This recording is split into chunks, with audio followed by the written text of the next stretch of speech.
చాలా మటుకు అమ్మాయిలు వాడుకోవడం ఉండే ఈయన దగ్గర. ఈ వాజ్ నోన్ ఫర్ దాట్. తర్వాత ఆయన్ని జైలు చేశారు, ప్రాసిక్యూట్ చేసి జైలు చేసిన తర్వాత జైల్లో సూసైడ్ చేసుకున్నారు. That is still a mystery. Suicide చేసుకున్నారో ఎవరో చంపేశారని తెలియదు జైల్లో. కానీ ఆయన లైఫ్ టైంలో ఈయనకు ఒక హ్యాబిట్ ఉండే, ఏ సబ్జెక్ట్ దొరికినా దాని మీద ఒక మెయిల్ రాస్తారు. ఎవరు ఆయన్ని కలవడానికి వస్తే ఒక ఫోటో తీసుకుంటాడు. బహుశా ఆయనకి తెలిసేమో తర్వాత నన్ను పట్టుకుంటే నేను బ్లాక్మెయిల్ చేయవచ్చు వీళ్ళని అని చెప్పేసి. అది ట్రంప్ నుంచి, బిల్ గేట్స్ నుంచి, ఎలాన్ మస్క్ నుంచి అందరూ కలిశారు. Because socialite. ఇప్పుడు హాలీవుడ్లో ఒక పార్టీ పెట్టారనుకోండి, అందరిని పిలుస్తారు. So they won't bother who is Epstein అని అప్పుడు అంత పెద్ద ఇదేం లేకుండా. సో దాంట్లో చాలా మటుకు డాక్యుమెంట్స్ క్లాసిఫైడ్గా ఉండే. జస్టిస్ డిపార్ట్మెంట్ ప్రెసిడెంట్ ట్రంప్ వచ్చిన తర్వాత దానికన్నా ముందు కూడా దీన్ని రిలీజ్ చేయమన్నారు. Even bill Clinton and Hillary Clinton also had gone to his place. వాళ్ళు ఇవాళ టెస్టిఫై చేస్తున్నారు సెనెట్ ముందు, యుఎస్ సెనెట్ ముందు, ఏం జరిగింది ఆ రోజు, మేమేమి లేదు అక్కడే మాట్లాడు. నార్మల్ పార్టీస్ అక్కడ ఏం లేదు, కానీ దిస్ జెంటిల్మెన్స్ షేడీ బ్యాక్గ్రౌండ్ ఉండే ఆయనకు ఒకటి. దాంట్లోనే పెద్ద ప్రాబ్లం ఉండే అనమాట. ఈ షేడీ బ్యాక్గ్రౌండ్తోనే ఇష్యూ జరిగింది. మనకి భారతదేశానికి 2-3 కనెక్షన్స్ దాంట్లో కనిపిస్తుంది. ఒకటి, మోదీ గారి పేరు అని చెప్పి పవన్ ఖేర్ ట్వీట్ రాశారు. నేను ఆ మెయిల్ చదివాను. ఎప్స్టీన్ ఎవరికో మెయిల్ రాస్తున్నారు. Is return to somebody who's in Gaza. దాన్ని బ్లాక్అవుట్ చేసేశారు ఆ పేరు. ప్యాలెస్టైన్లో, గాజాలో ఎవరో ఒక లీడర్కి రాస్తున్నారు. Netanyahu is a blood thirsty person, మీ గాజాలో ఉన్న అందరిని చంపేస్తున్నాడు, అది ఇది అని చెప్పి పెద్ద ఒక మెయిల్ రాశాడు. దాంట్లో ఒక లైన్ మెన్షన్ ఏంటంటే, నెటన్యాహూని మోదీ కలవడానికి వస్తున్నారు నెటన్యాహూని. దానికన్నా ముందు ట్రంప్ని కలిసి ట్రంప్ చెప్పారంట ఏం చేయాలి, ఎట్లా హ్యాండిల్ చేయాలి నెటన్యాహూని చెప్పారంట. మోదీకి చెప్పారు ఆయన. అక్కడ మోదీ వెళ్ళి డ్యాన్స్ చేశాడని ఈయన, Modi dance to his tunes అంటే ఒక రిమార్క్ అది. ఆయన చెప్పినట్ల ఈయన ఆడాడు అంతే. అంతే. పవన్ ఖేర్ ఏమంటున్నాడు, మోదీ అక్కడ వెళ్ళి డ్యాన్స్ చేశాడంటే. So your understanding of English is so bad అనమాట. అక్కడ మోదీ ఎప్స్టీన్ని కలవడమో ఎక్కడ ఏం లేదు. ఎప్స్టీన్ అన్నిట్లో చేస్తారు. రాహుల్ గాంధీ గురించి 3 సార్లు మెన్షన్ చేశాడు. ఇప్పుడు రాహుల్ గాంధీ అక్యూజ్డ్ అయిపోతారా? కాదు కదా. రాహుల్ గాంధీ గురించి ఏమన్నారు, he's the most incompetent leader in India. Because ఈ సో ఇన్కాంపిటెంట్, మోదీ గెలుస్తూనే వెళ్తున్నారన్నారు. నెక్స్ట్ 2019 ఎలక్షన్స్ గురించి రాశారు. ఇంత మంచి ఛాన్స్ ఉండే గెలవడానికి, but that guy is incompetent, not fit to be a politician అన్నారు రాహుల్ గాంధీ గురించి. ఎవరేం బీజేపీ వాళ్ళు ఎవరు ట్వీట్ చేయలేదే, మీడియా వాళ్ళు ఎవరు ట్వీట్ చేయలేదే, మహువా మైత్రా ట్వీట్ చేయలేదు. ఎందుకు చేయలేదు? చేయాలండే కదా. అది కూడా రాహుల్ గాంధీ పేరు వచ్చింది, ఎప్స్టీన్ మెన్షన్ చేస్తున్నాడు. So that means he knew who Rahul Gandhi was. ఆయనకి లోకంలో అందరూ తెలుసు. Per day he's to send some 1000 emails అంట. పాసిబుల్లీ సెక్రటరీ ఉండొచ్చు, ఆమెకు డిక్టేట్ చేసుకుంటూ పోతే ఆమె కొట్టేసుకుంటూ పంపిస్తుందేమో తెలియదు. సో ఇది నథింగ్ ఇన్ దోస్ ఫైట్. కానీ యూఎస్లో చాలా మటుకు ఇంపాక్ట్ క్రియేట్ చేస్తుంది. ఎందుకంటే there he was a convicted sex offender. ఆ పరిస్థితుల్లో అక్కడ ఎవరెవరు ఆయన్ని కలిశారో దాంట్లో ప్రిన్స్ ఆండ్రూ ఉన్నారు. ఈజ్ గూడ బిగ్ రోల్ ఇన్ ఇట్. ఆయన పార్టీలు చాలా ఫేమస్. దాంట్లో ట్రంప్ చాలా సంవత్సరాల ముందు ట్రంప్ ఆయన్ని కలిశారు ఇట్లాంటి పార్టీస్లో. ఆయనతో ఎయిర్క్రాఫ్ట్లో ట్రావెల్ చేశారు. ఇదంతా స్టోరీస్ ఉన్నాయన్నమాట. బట్ ఓవరాల్ చూస్తే ఎప్స్టీన్ ఫైల్స్లో ప్రాసిక్యూట్ చేయడానికి ఎక్కువ ఏం లేదు. ఎవరిని ప్రాసిక్యూట్ చేయదు, ఎందుకంటే డీక్లాసిఫై చేశారు అదంతా. This was classified information.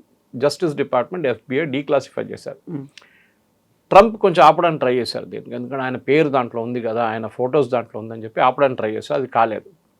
But now Trump says okay, go ahead, now get over with it అంటున్నారు. అయిపోయింది కదా, ఇంకేమో నా పేరేం లేదు అక్కడ, నా ఫోటోలు కొంచెం కనిపించింది. చాలామంది ఉన్నారు, క్లింటన్ ఉన్నారు, బుష్ ఉన్నారు, హిల్లరీ క్లింటన్ ఉంది, బిల్ క్లింటన్ ఉన్నారు.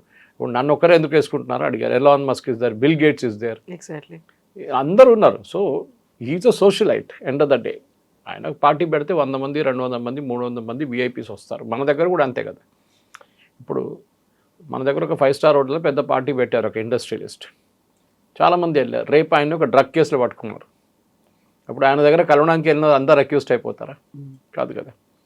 If somebody he's been involved with him, that it's a different matter. Epstein ఎస్ ఈజ్ అ నోటోరియస్ క్యారెక్టర్, దానికోసం ఆయన జైల్లో వేశారు ఆయన. కానీ ఆయనతో సంబంధం ఉన్న వాళ్ళు ఒక 10 మంది ఉన్నారు ఇన్నర్ సర్కిల్. దాంట్లో Prince Andrew is one. Bill Gates రెగ్యులర్గా మీట్ అవుతుండే. ఇప్పుడు ఈ says I regret going there అంటున్నారు. అందరికీ రిగ్రెట్ తర్వాత వస్తుంది. అవును. బిల్ క్లింటన్ అండ్ నేను చెప్పినట్టు అండ్ హిలరీ క్లింటన్ ఇవాళ సెనెట్లో దే గివింగ్ టెస్టిఫైయింగ్ అక్కడ ఆ రోజు ఏం జరిగింది అనేది బికాస్ ఈ డాక్యుమెంట్స్ అంతా సెనెట్ నుంచే వచ్చిందనమాట. Senate is also investigating. మన లోక్సభలో ఒక ఈక్వలెంట్ చెప్పాలంటే మీకు ఒక కన్సల్టేటివ్ కమిటీ లాగా పెడతారు, JPC. JPC is the right word, joint parliamentary committee పెట్టి వాళ్ళు పిలిపిస్తారు ఏం జరిగింది చెప్పండి అని చెప్పి. So they are doing something similar in US. వాళ్ళ దగ్గర రెగ్యులర్ ఫీచర్ అది. అక్కడ ఏ ఇన్సిడెంట్ జరిగినా, ఏ స్కామ్ జరిగినా, ఏ నామినేషన్ జరగాలంటే, ఒక వార్ జరిగినా కూడా దాని ఇన్వెస్టిగేషన్ అక్కడ సెనెట్ వాళ్ళు చేస్తారు, టెస్టిఫై చేయాల్సి వస్తుంది. అదే జరుగుతుంది. కానీ దీంట్లో it's a storm in tea cup అని చెప్పొచ్చు. ఎందుకంటే ఎప్స్టీన్ కేసు అయిపోయింది. ఇప్పుడు రిలీజ్ చేసిన డాక్యుమెంట్స్ ముందు జస్టిస్ డిపార్ట్మెంట్ దగ్గర ఉండే. ఆ డాక్యుమెంట్స్ ఉంచుకొని వాళ్ళు ఇన్ని ప్రాసిక్యూట్ చేశారు. కానీ ఆ టైంలో అది సీల్డ్ ఎన్వెలప్లో ఉంటుంది, కోడ్ బయటికి రాదు. దాని తర్వాత దాన్ని సీల్ చేసి క్లాసిఫై చేసి పెట్టేశారు. దాని తర్వాత చాలామంది కోర్టుకు వెళ్ళి పిటిషన్ వేసి ఇది డీక్లాసిఫై చేయండి అన్నారు. ఇప్పుడు ప్రాబ్లం ఎక్కడ వచ్చిందంటే, ఈ కేసులో కొంతమంది అమ్మాయిల పేరు బయటకు వచ్చింది. ఇప్పుడు వాళ్ళు నిన్న ఒక కేసు పెట్టారు, మా పేర్లు తీసేసేయండి, ఆ డాక్యుమెంట్స్ని మళ్ళీ క్లాసిఫై చేసేసి డీక్లాసిఫై చేయకండి, మా పేర్లు పబ్లిక్లో వచ్చేసినాయి, we are getting our names is getting spoiled. మేమేదో పార్టీకి వెళ్ళాము అక్కడ, కానీ మా పేరు ఎట్లా చూపిస్తున్నారంటే మేము కూడా ఆ ట్రేడ్లో ఇన్వాల్వ్ అయినాము అని చెప్పి. ఒక పెద్ద ఏం చెప్తారు, ఒక నెట్వర్క్ లాగా ఉంటుంది. సో మనకి దాంతో భారతదేశంలో సంబంధం లేదు. హర్దీప్ సింగ్ పూరి గారు పేరు 3 సార్లు మెన్షన్ చేశారన్న సేమ్ థింగ్. హర్దీప్ సింగ్ పూరి ఎప్పుడూ ఎప్స్టీన్ని కలవలేదు, కానీ ఆ పేర్లు చెప్పడం అనేది జనరల్ డ్రాపింగ్ ఆఫ్ నేమ్స్ ఉంటుంది అంతే. కానీ యూఎస్లో చాలా మటుకు క్లోజ్ ఇన్వాల్వ్మెంట్, ఆయన యూఎస్లో ఉన్నారు కదా. సో అది ట్రంప్ ఉండొచ్చు, ప్రిన్స్ ఆండ్రూ ఉండొచ్చు, మిగతా ఎవరైనా ఉండొచ్చు. ఇంత చేసినప్పుడు ప్రెసిడెంట్ ట్రంప్ని ఇప్పుడు దాకా ఎవరు ముట్టలేదే. బికాస్ ప్రాసిక్యూషన్ కావాల్సిన ఎవిడెన్స్ ఏం లేదు దాంట్లో. ఒక మనిషిని నేను కలిశాను, రేపు ఆయన పట్టుకుంటే నేనేం చేయాలి? నేను ఆయనతో ఇన్వాల్వ్ అయ్యి అదే క్రైమ్ కమిట్ చేస్తే నన్ను ప్రాసిక్యూట్ చేయవచ్చు. ఇది ప్రాబ్లం అన్నమాట. సో ఎప్స్టీన్ ఆయనకి అంటూ ఒక ఐలాండ్ను కూడా ఉంది, అక్కడికి సపరేట్గా పిలిచేవాడు, ప్రైవేట్ పార్టీస్ అయ్యేవి, లేట్ నైట్ పార్టీలు, హూయిస్ హూ అందరూ అక్కడే ఉండేవాళ్ళు. అంత నెట్వర్క్ని ఆయన ఒక్కడే ఎలా మెయింటైన్ చేయగలిగాడు? ఆయన వెనకాల ఇంకెవరైనా ఉన్నారా? డబ్బులు. ఓకే, చాలా డబ్బులు ఉన్నాయి ఆయన దగ్గర. అది కూడా క్వశ్చనబుల్ సోర్స్, ఎక్కడి నుంచి వచ్చింది అంత డబ్బులు. కానీ యూఎస్లో ఎనీబడి కెన్ బి రిచ్, దాంట్లో పెద్ద ప్రాబ్లం ఏం లేదు. బాస్కెట్బాల్ స్టార్ నుంచి వాళ్ళ హాలీవుడ్ దాకా పీపుల్ ఆర్ స్టింకింగ్ రిచ్ అక్కడ. సో డబ్బులతోనే ఆడుకున్నాడు ఈయన మొత్తం గేమ్ అంతా. దాంట్లో బయట నుంచి ఎవరైనా పెట్టుబడి పెట్టారా అనేది డౌట్ వస్తుంది ఇప్పుడు. అది ట్రంప్ ఉండొచ్చు, ఎందుకంటే అంత పెట్టుబడి పెట్టడానికి అంత పెద్ద బిజినెస్ మ్యాన్ ఉండాలి. బిల్ గేట్స్ ఏదో వ్యాక్సిన్ గురించి మాట్లాడుతున్నారు ఆయనతో. అది ఏంటంటే డిస్కషన్ మనకి ఇంకా క్లారిటీ లేదు. బిల్ గేట్స్ ఇంకా దాని గురించి మాట్లాడలేదు. ఎవరో చెప్పారు బిల్ గేట్స్కి ఎయిడ్స్ వచ్చిందని చెప్తున్నారు, విచ్ ఇస్ నాట్ ట్రూ. ఆయన ఎయిడ్స్ వ్యాక్సిన్ గురించి మాట్లాడుతున్నారు. ఆయన బిల్ గేట్స్ ఏమో వాళ్ళ వైఫ్కి ఏదో I will inject her with something అని చెప్పి ఇంకో కాంట్రవర్సీ క్రియేట్ చేశారు. కానీ ఎప్స్టీన్కి ఐలాండ్ కానివ్వండి, మిగతా దాంట్లో చాలామంది business, he had a business empire, పెద్ద బిజినెస్ ఎంపైర్ ఉండేది. దాంట్లో పెట్టుబడి పనిలో చాలామంది ఉండొచ్చు. ఆ ఇన్ఫర్మేషన్ ఇంకా బయటికి రాలేదు, ఎవరు ఇచ్చారు డబ్బులు, ఏమి ఇచ్చారు అనేది. కానీ యూఎస్లో this is a regular feature, దీంట్లో నథింగ్ టు బి సర్ప్రైజ్. ఎందుకంటే మీరు పెద్ద పెద్ద యూఎస్ ప్రెసిడెంట్స్ కూడా చూడండి, even John F Kennedy was involved in an affair, Bill Clinton and Monica Lewinsky. John F Kennedy was such a notorious character అంటే బాగా చెప్పక్కర్లేదు. ఇన్ఫ్యాక్ట్ జాకీ కెనడీది స్టోరీ మీరు వింటే మీకే బాధ అనిపిస్తుంది, that he was such a big playboy అని. దాని తర్వాత ఆయన చంపిన తర్వాత his entire family also got involve like that. Robert Kennedy ఉండొచ్చు, మిగతా ఉండొచ్చు. చిప్పకోడికి అని ఒక ఇన్సిడెంట్ జరిగింది. ఒక అమ్మాయిని కార్లో తీసుకెళ్తున్నాడు one of the Kennedy juniors, ఒక లేక్లో వెళ్ళి పడిపోయి ఆయన బయటకు వచ్చారు, అమ్మాయి చనిపోయింది. Big enquiry about that. So అమెరికాలో స్కాండల్స్ అనేది ఎప్పుడు తక్కువ లేదు. వైట్ గేట్ స్కాండల్ అనేది కూడా అప్పుడు ఉండింది. వాటర్ గేట్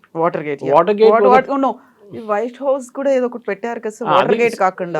అది సపరేట్. అది see the biggest scandal in White House was of course Monica Lewinsky. మీ అఫేర్ మీరు వైట్ హౌస్ బయట చేసుకుంటే ఎవరు ఏమన్నారు మిమ్మల్ని, దట్స్ యువర్ పర్సనల్ అఫేర్. కానీ ప్రెసిడెన్షియల్ హౌస్లోనే జరగడం అనేది it was a big scandal. And చాలా మటుకు ప్రెసిడెంట్ క్లింటన్ ఇమేజ్ అక్కడే దెబ్బతిన్నది, that affair with Monica Lewinsky. కానీ చూడండి అమెరికా మర్చిపోయారు దాని గురించి, they moved on. President Trump కూడా అదే అంటున్నారు ఇప్పుడు, let us move on with it. ఇది అయిపోయింది కదా ఎప్స్టీన్ ఫైల్స్, ఇంకేముంది. కానీ ఇంకో ఉన్నాయి 10,000 20,000 పేజెస్ ఈమెయిల్స్, డాక్యుమెంట్స్, అది ఇది. కానీ అక్కడున్న ప్రజలు కూడా బోర్ కొడుతుంది ఇప్పుడు. విన్న కథనే మళ్ళీ మళ్ళీ వింటున్నాం మనం, కొత్తదేం లేదే దీంట్లో అని చెప్పేసి. సో బహుశా ఇంకొక 2 నెలలు 3 నెలల తర్వాత ఈ సెనెట్ టెస్టిఫై నుంచి ఏమైనా వస్తుందని చూడాల్సి వస్తుంది. దానికి కాకుండా I think generally over the top ఇప్పుడు ఏం లేదు అక్కడ. Nothing will happen now. That's what it looks like. So bill gates and Melinda gates foundation అనేది ఉండదు ప్రపంచవ్యాప్తంగా. చాలా వరకు ఆయన స్కూల్స్ కావచ్చు, వ్యాక్సిన్స్ కావచ్చు, ఫండ్స్ అనేవి జనరేట్ చేశారు. వాళ్ళకు ఉన్నటువంటి మొత్తం ఆదాయంలో మెజారిటీ పోర్షన్ అనేది ఈ ఫౌండేషన్ ద్వారా ప్రజలకు అందేది. బట్ వాళ్ళు కూడా విడిపోవడానికి కారణం ఇదే ఎప్స్టీన్ ఫైల్స్ అనేది మెలిండా గేట్స్ అదే మాట చెప్తుంది. దాని మీద రియాక్ట్ కూడా అయ్యాడు బిల్ గేట్స్. రియాక్ట్ అయ్యారు. ఇన్ఫ్యాక్ట్ నేను చెప్పాను చూడండి, హీ సెడ్ చెప్పారు ఏం జరిగింది. నేను వెళ్ళాను, అక్కడ పార్టీలో కూర్చాను, I had a few drinks. చాలామంది అమ్మాయిలు ఉన్నారు, చాలామంది పొలిటీషియన్స్ ఉన్నారు, చాలామంది బిజినెస్ వాళ్ళు ఉన్నారు, నేను కూడా ఉన్నాను. But I never did anything wrong అంటున్నారు. So we have to take his word for it. ఇప్పుడు నేను చెప్పాను ఇప్పుడు హర్దీప్ సింగ్ పూరి ఉన్నారు, ఆయన ఎప్స్టీన్కి ఏదో మెయిల్ పంపించారంట. మహువా మైత్రా అది ట్వీట్ చేసింది. నా Hardeep Singh Puri saying delete the tweet or else I will take legal action. ఇప్పుడు ఆ కాంట్రవర్సీ నడుస్తుంది ఇటువైపు. Pavan Khera same thing he did against Modi. అక్కడ కూడా ఎవరు లీగల్ నోటీస్ ఇష్యూ చేశారు. ఎందుకంటే మీరు మోదీ పేరు ఎందుకు తీసుకొచ్చారు దీంట్లో, when Modi is not involved in it. Prince Andrew అన్నిటికంటే పెద్ద ప్రాబ్లం. ఆయన్ని ఇప్పుడు రాయల్టీ నుంచి తీసేస్తా అంటున్నారు మొత్తం because of the scandal. So ప్రతి ప్లేస్లో కవిత గారు there is a ethical dilemma నడుస్తుంది అక్కడ ఎప్స్టీన్ ఫైల్స్లో. ఎందుకంటే ఇది 2012 నుంచి 2017 నడుమిట్లో నడిచిన ఇన్సిడెంట్ ఇదంతా. ఆఫ్టర్ దాట్ హీ వాజ్ జైల్లో ఆయన కన్విక్ట్ చేసి జైల్లో వేసేసారు. సో ఇప్పుడు 2017 కన్నా ముందు 2012, 2017 5 సంవత్సరాలు నడిచిన కేసులు ఇదంతా. కానీ మన వైపు ఇండియాలో దీనికి ఎక్కువ ఇంట్రెస్ట్ లేదు. ఎప్స్టీన్ ఫైల్స్కి కొంచెం చదవడానికి ఇంట్రెస్ట్ ఉంటుంది, మేబీ మీడియా వాళ్ళకి కొంచెం ఇంట్రెస్ట్ ఉంటుంది, కానీ జనరల్ పబ్లిక్కి పెద్ద ప్రాబ్లం ఏం లేదు దీంట్లో. మనకి ఇనఫ్ స్కాండల్స్ మన దేశంలోనే ఉన్నాయి అన్నమాట. ఇదేంటి కొత్తది అని చెప్పి రేవన్న కానీ రేవన్న వాళ్ళ కొడుకు కానీ ఏమన్నా మన కర్ణాటకలో నడుస్తున్నప్పుడు దీంట్లో కొత్తది ఏముంది అనుకుంటారు మన వాళ్ళు. కానీ అమెరికాలో this is very normal happening. అక్కడ పెద్ద పనేం కాదు ఇది. ఇట్లాంటి చాలా స్కాండల్స్ అమెరికాలో జరిగింది. Epstein was the biggest one, దాంట్లో డౌట్ లేదు. ఎందుకంటే ఆయన అలిగేషన్స్ ఏంటంటే ఆయన్ని అండర్ ఏజ్ అమ్మాయిలను వాడుకున్నారని. అది that is a big offence in US. మన దగ్గర పాక్సో లాగానే అక్కడ కూడా అమెరికాలో it's a big offence, paedophile అని చెప్పి అది అని చెప్పి. So that will go on. కానీ ఇప్పుడు ఎవరిని ప్రాసిక్యూట్ చేస్తారు మీరు? Epstein is dead, he was prosecuted, jail వేశారు, చనిపోయారు, అయిపోయింది. అక్కడే కేసు ఫినిష్ అయిపోయింది. అక్కడి నుంచి ముందుకు వెళ్ళడానికి ఎవరైనా కావాలంటే ఎప్స్టీన్ వచ్చి ఎవిడెన్స్ ఇవ్వాల్సి వస్తుంది. ఎప్స్టీన్ లేరు ఇప్పుడు. సో అది బిల్ క్లింటన్ ఉండొచ్చు, హిలరీ ఉండొచ్చు, బిల్ గేట్స్ ఉండొచ్చు, ట్రంప్ ఉండొచ్చు, ఎవరిని ముట్టలేం. కానీ క్యారెక్టర్ని కొంచెం అక్కడెక్కడ మీరు కొట్టచ్చు, ఫుట్బాల్ ఆడుకోవచ్చు క్యారెక్టర్తో. అదే జరుగుతుంది అనమాట. సో మళ్ళీ మోదీకి లింక్ ఏంటి? ఇప్పుడు లేటెస్ట్గా టారిఫ్లను మేము తగ్గిస్తున్నాము అనుకున్నాడు, 50% నుంచి 18%కి తగ్గింది అనుకున్నప్పుడు ఆ లింక్ కూడా ఎప్స్టీన్ ఫైల్స్తో ఉంది అనేది, అందువల్లే మోడీ సరెండర్ అయిపోయాడు, ట్రంప్ ముందు మోకరిల్లాడు అనేటువంటి. 6 నెలల ముందు అగ్రిమెంట్ ఫైనలైజ్ అయింది. ట్రంపే చెప్పారు, ఇట్ వాజ్ ఆల్రెడీ సైట్. వాళ్ళ కామర్స్ సెక్రటరీ లుట్విక్ చెప్పారు, చూడండి మోదీ ఫోన్ చేయట్లేదు, దానికోసం అగ్రిమెంట్ సైన్ కావట్లేదని. ఈవెన్ పీయూష్ గోయల్ కన్ఫర్మ్ ఇంకా అగ్రిమెంట్ కాలేదు, ఇంకా ట్రంప్ అనౌన్స్ చేశారు అంతే. ట్రంప్ అనౌన్స్ ఎందుకు చేయాలంటే అది కూడా అడిగారు చాలామంది, మోదీ ఎందుకు అనౌన్స్ చేయలేదు, ట్రంప్ ఎందుకు చేశారని. ఎగ్జాక్ట్లీ, ట్రంప్ ఒక పిఆర్ స్టంట్ చేస్తున్నాడు, ఆ స్టంట్లో మనం కూడా ఉచ్చులో పడిపోయాము అనేది. ఓకే, టారిఫ్ ఎవరు పెంచారండి? టారిఫ్ 50కి Trump only. Then who has to announce the decrease? Trump. Modi announce చేయలేరు కదా. నేను డిసైడ్ చేశాను 50 నుంచి 18 చేయాలని. మోదీ కాదు పెట్టింది టారిఫ్, ట్రంప్ పెట్టారు tariff. So he has to bring it down. Modi ఇండియాలో కూర్చొని ట్వీట్ చేయలేరు, నేను ట్రంప్తో డిస్కస్ చేసేసాను, నేను టారిఫ్లు తగ్గిస్తున్నాను అని. టారిఫ్ పెట్టింది వాళ్ళు, సో వాళ్ళు తగ్గించాలి. ఈ ఊహాగానాలకి ఎక్కడ ఏ కనెక్షన్ లేదు. కానీ అలిగేషన్స్ ఏమన్నా, దానికన్నా ముందు అన్నారు కాంప్రమైజ్డ్ అన్నారు, మోదీ కావాలని చెప్పి ట్రంప్ కాళ్ళ దగ్గర బండి చేశాడు. ఇప్పుడు వాళ్ళే అంటున్నారు one of the most toughest negotiations ఉండేది, చాలా టఫ్ ఉండే. అగ్రికల్చర్ వేసన్నారు, ఇప్పుడు వాళ్ళు అంటున్నారు అగ్రికల్చర్ లేదు. వాల్నట్స్, ఆల్మండ్స్ ఇట్లాంటి ప్రోడక్ట్స్ భారతదేశంలో తయారు చేయని, we are not growing it here, అట్లాంటివి తీసుకొస్తున్నాం. అది కూడా ఒక లిమిటెడ్ నంబర్స్ ఉంటుంది, భారతదేశంలో మార్కెట్ ఉంటేనే కొంటారు అని. సో అగ్రిమెంట్కి దీనికి సంబంధం లేదు. ఈ టాక్స్ ఎప్పటి నుంచో నడుస్తుంది. ట్రంప్ రాగానే మొదలైన ఫస్ట్ ట్రేడ్ టాక్స్ ఇదే. కానీ వీఆర్ స్టాండింగ్ టఫ్, ఎందుకంటే ట్రంప్కి డైరెక్ట్ యాక్సెస్ కావాలండి. ఆయనకి అన్నిటికంటే పెద్దది సోయాబీన్. వాళ్ళన్నిటికంటే పెద్ద కస్టమర్ రకాలు ఫార్మర్స్, సోయాబీన్ ఫార్మర్స్. ట్రంప్కి మన దగ్గర రైతులు ఎట్లా ఉంటారో పొలిటికల్ బేస్గా, అక్కడ ఆయనకు అది కూడా పొలిటికల్ బేస్ అనమాట. కానీ చైనా కొంటుండే దీనికన్నా ముందు 60% ఈ సోయాబీన్ ప్రొడ్యూస్ చైనా తీసుకుంటుండే. ఈయన టారిఫ్ చైనా మీద పెట్టగానే చైనా అది ఆఫ్ చేసి పడేశారు. దానికోసం ఆయన తగ్గించేశారు ఇమ్మీడియట్లీ, 38 తీసుకొచ్చారు. సో మనం ఇప్పుడు దాని సోయాబీన్ కొంటా ఉన్నాం. Yes, we will buy, but not for human beings. కోడికో ఏదైనా ఇంకా అనిమల్ ఫీడ్, పౌల్ట్రీ కోసం వాడుకుంటాం, కార్న్ని వాడుకుంటాం, మేజ్ని ఎందుకంటే these are genetically modified. So Modi garu చెప్పారు, మోదీ గారు అగ్రిమెంట్ చేశారు, మోదీ గారు పేరు ఉంది అక్కడ, దానికి సంబంధం లేదు. This agreement was finalised. ఎప్పుడు ఉంటే వీళ్ళని కోర్టుకి వెళ్ళమని చెప్పండి. ఎందుకు ఇంత దమ్ ఏంటి వీళ్ళకి? See the problem is very simple. Chidambaram గారు ఒక స్టేట్మెంట్ ఇచ్చారు 26/11 తర్వాత, మేము పాకిస్తాన్ మీద దాడి చేయడానికి రెడీగా ఉన్నాం, కానీ యూఎస్ మనని ఆపారని చెప్పి Chidambaram has given a statement that time. అప్పుడు ఎందుకండి యూఎస్ ముందు ఎందుకు బెండ్ అయ్యారు మళ్ళీ మీరు? అప్పుడు ఇప్పుడు మోదీ గారి గురించి చెప్తున్నారు కదా, అప్పుడు ఎందుకు బెండ్ అయ్యారు? నరసింహరావు టైంలో న్యూక్లియర్ టెస్ట్గా రెడీగా ఉన్నాం, ఒక్కరోజు ముందు క్యాన్సిల్ చేయాల్సి వచ్చింది. ఎందుకు? American CIA came to know about it. President direct Narasimha Rao గారికి ఫోన్ చేశారు, క్యాన్సిల్ చేయాల్సి వచ్చింది. మన్మోహన్ సింగ్ టైంలో కూడా same thing happy. Pokhran was ready, but last మినిట్లో వాళ్ళకి తెలిసిపోయింది, క్యాన్సిల్ చేయాల్సి వచ్చింది. యూఎస్ ప్రెషర్ ఉంటుంది ఎప్పుడు. దానికోసం వాజ్పేయి గారు ఉన్నప్పుడు మీకు గుర్తుంటుంది, George Fernandes defence minister Pokhran చేసినప్పుడు రాత్రిపూట మనం యాక్టివిటీస్ అన్నీ చేసుకున్నాం, వాళ్ళకి తెలియలేదు. సిఐఏ వాజ్ సర్ప్రైజ్డ్ అంట, మాకెట్లా తెలియకుండా ఎట్లా జరిగింది ఇది అని. సో అమెరికా ముందు బెండ్ కావడం అనేది అది ఒక నార్మల్ ప్రొసీజర్ ఉండే ముందు. కానీ ఇప్పుడు మనం అందరూ అంటున్నారు, నాట్ జస్ట్ వాళ్ళ కామర్స్ సెక్రటరీ మార్కో రూబియో, వాళ్ళ సెక్రటరీ ఆఫ్ స్టేట్, వీళ్ళందరూ అంటున్నారు ఇండియా స్టూడ్ అప్. దానికోసం ప్యాక్స్ సిలికాలో ఇప్పుడు 15 దేశాలు ఉన్న ఒక గ్రూప్ రేర్ ఎర్త్స్ని ప్రాసెస్ చేయడానికి ఒక 15 member group president Trump form చేశారు. Marco Rubio is head of it, వాళ్ళ secretary of state. Jaishankar garu ఆ మీటింగ్ నిన్న వాషింగ్టన్లో ఉన్నారు.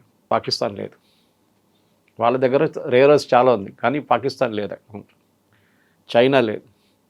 15 దేశాలు ఉన్నాం, మనం కూడా ఉన్నాం దాంట్లో. ఎందుకు తీసుకొచ్చారు మరి? అది మోదీ గారు మళ్ళీ అగ్రీ చేశారా? కాదు కదా. బికాజ్ మన దగ్గర we are the 4th largest rare earth facility in the world, కానీ మన దగ్గర టెక్నాలజీ లేదు తవ్వి బయటికి తీయడానికి, దాన్ని ప్రాసెస్ చేయడానికి కూడా టెక్నాలజీ మన దగ్గర లేదు. అది అమెరికా మనకి ఇస్తారు, so that we can dig it out. And అమెరికాకు బిజినెస్ లాగా ప్రెసిడెంట్ ట్రంప్ 500 బిలియన్ అని చెప్పారు చూడండి. These are all small trades which will come to that అన్నమాట. సో సరే, ఇంకా ముందుకెళ్తూ చాలా ఉన్నాయి. Quad will become active. అప్పుడు మళ్ళీ మోదీ గారిని అంటారా ట్రంప్ వచ్చి? సో ఇదే అర్థం కావట్లేదు.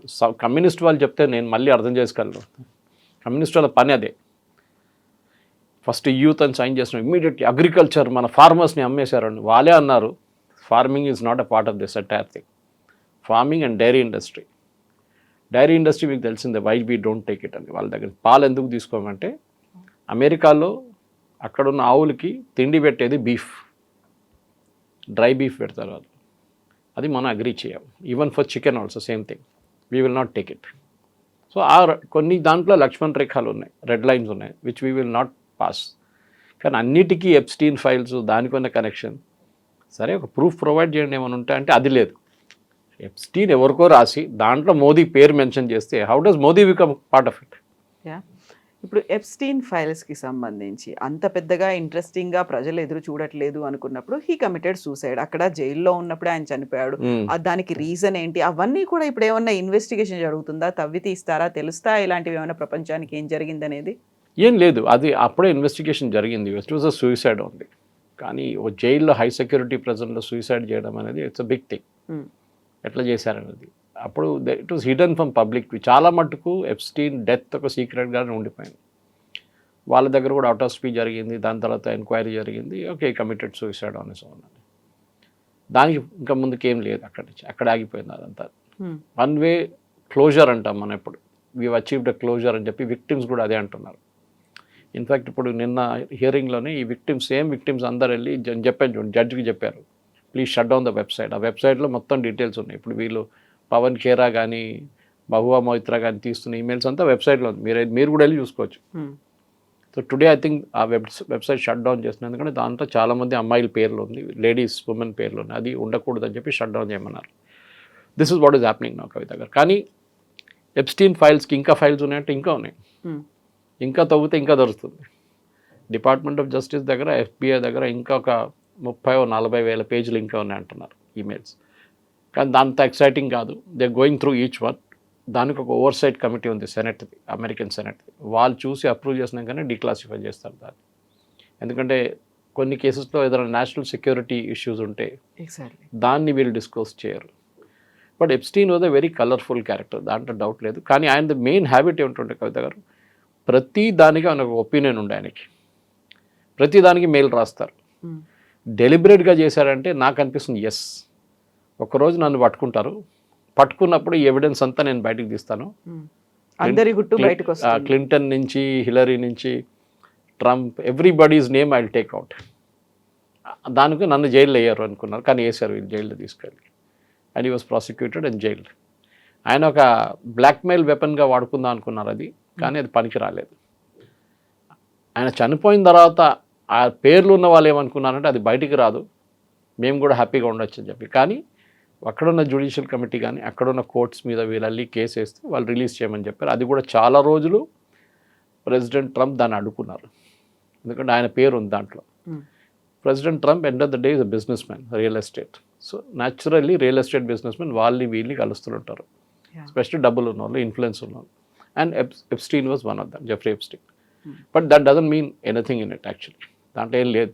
Yes, convicted sex offender, colourful character, డబ్బులు, డ్రగ్స్ అన్నీ ఉన్నాయన్న దాంట్లో. బట్ అమెరికాలో that is considered normal. That is the problem. ఒక షేక్ చేసింది ప్రపంచాన్ని, బోల్డ్ అన్ని వీడియోలు, డాక్యుమెంట్లు, మెయిల్స్ ఇవన్నీ ఉన్నాయి. బట్ ఆల్ ఆఫ్ సడన్గా ఆయన్నే చనిపోయాడు అనుకున్నప్పుడు ఫ్యామిలీ మెంబర్స్ ఏం చెప్తున్నారు, ఏం జరిగింది అనేది? వాళ్ళు డిటాచ్ అయ్యారా, కలిసి ఉన్నారా, వాళ్ళ తర్వాత వచ్చినటువంటి రియాక్షన్స్ ఏంటి, మరణం తర్వాత ఏం జరిగింది అనేది? వాళ్ళ ఫ్యామిలీ కూడా ఎక్కువ మాట్లాడలేదు కవిత గారు, ఫర్ వెరీ ఆబ్వియస్ రీజన్స్. ఎందుకంటే ఇట్లాంటి ఒక మనిషి గురించి జస్టిఫై చేయడానికి ట్రై చేస్తే ఇంకా ప్రాబ్లం అవుతుంది. కానీ they had initially they had express doubts, ఏం జరిగింది అక్కడ. ఎంక్వైరీ జరిగింది, ప్రొఫెషనల్ ఎంక్వైరీ ఉండే. అండ్ దాని తర్వాత పోలీస్ క్లోజర్ కేసు ఫైల్ చేశారు. ఎవ్రీథింగ్ వాజ్ సెటిల్డ్ అన్నమాట. కానీ ఇదంతా బయటకు వస్తుందని మనం అనుకోలేదు. ఇన్ని ఫైల్స్ ఉంటుంది, ఇన్ని ఫోటోగ్రాఫ్స్ ఉంటుంది, అదంతా బయటకు వచ్చిన తర్వాత ఇప్పుడు మళ్ళీ కొన్ని ఊహాగానాలు బయటకు వస్తుంది అనమాట. ప్రిన్స్ ఆండ్రూతో ఏం కనెక్షన్ ఉంది, బ్రిటన్ నుంచి ఉన్న ప్రిన్స్ ఆండ్రూ యూఎస్కి ఎందుకు వచ్చారు, ఇక్కడ ఎప్స్టీన్తో ఎందుకున్నారు, ఎప్స్టీన్ ఐలాండ్లో చాలామంది రోజు అక్కడ ఉన్నారనమాట. It's a big hotel like facility అనమాట. So business man, colourful socialite, ఆయన దగ్గర చాలామంది వెళ్తారు, పార్టీలు నడుస్తుంది, లిక్కర్ ఉంటుంది, డ్రగ్స్ ఉంటుంది, అమ్మాయిలు ఉంటారు. So that is what happened అక్కడ. కానీ ఇప్పుడు తిరిగి చూస్తే అన్నీ ఓకే, మేబీ చాలామంది పొలిటీషియన్స్ దాంట్లో రిగ్రెట్ చేస్తారు, చాలామంది బిజినెస్ వాళ్ళు రిగ్రెట్ చేస్తారు, మేము ఎందుకు వెళ్ళాం. Next time they will be careful. ఇప్పుడు ఎవరైనా అట్లాంటి ఒక క్యారెక్టర్ బయటకు పడితే వీళ్ళు ఎవరు వెళ్ళరు పిలిస్తే కూడా. మన దగ్గర కూడా చూడండి,